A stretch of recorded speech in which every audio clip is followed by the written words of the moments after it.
and call the honourable member for Chifley. Thanks, Deputy Speaker.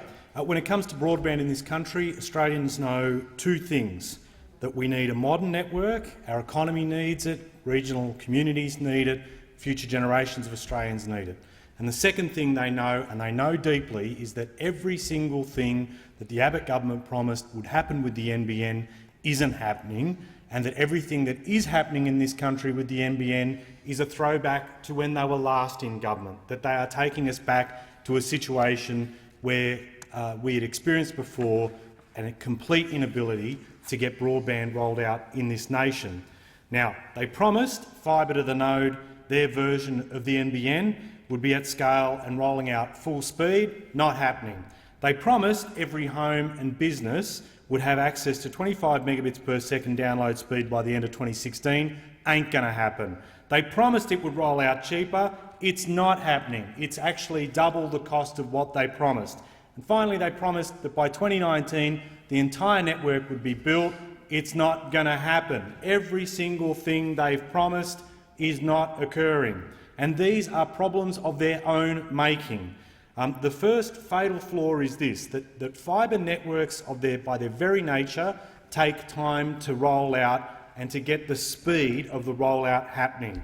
They need time for the architecture to be put in place, the network planning, the logistics and supply, the labour arrangements.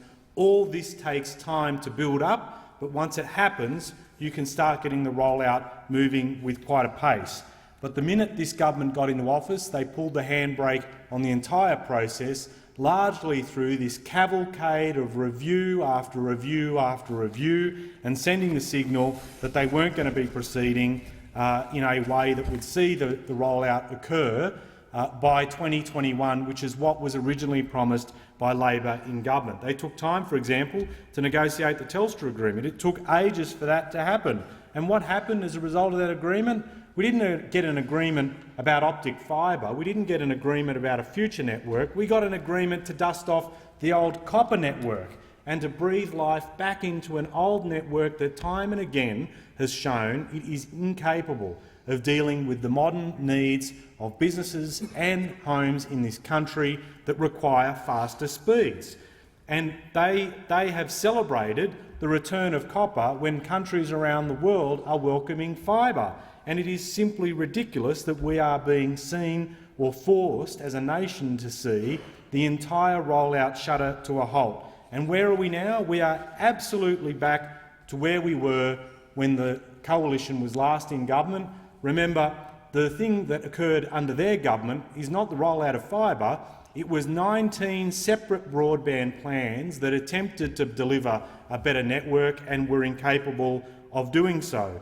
And this is the fault of one person and one person only. And I'm not talking about the Prime Minister, who still is regaling at the wonder of the operation of a fridge light. It's the man who is capable of explaining that to him and explaining the need for that to happen.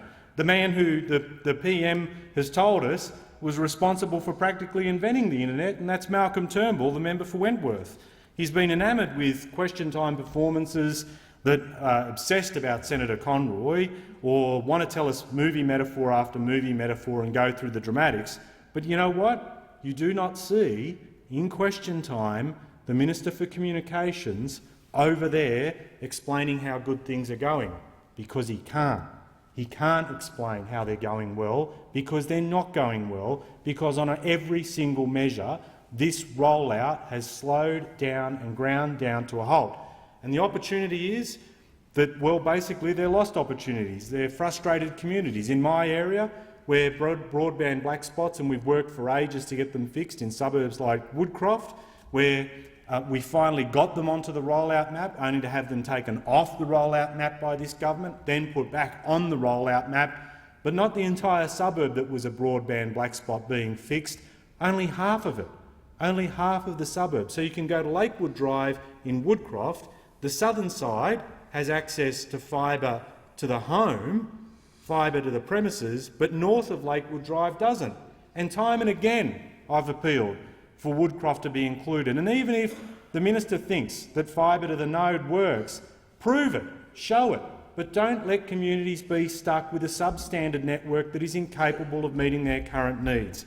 Everything this government has touched with broadband has turned to dust, and everyone is paying for it other than them. The question is the motion be agreed to. The time allotted for this debate has expired.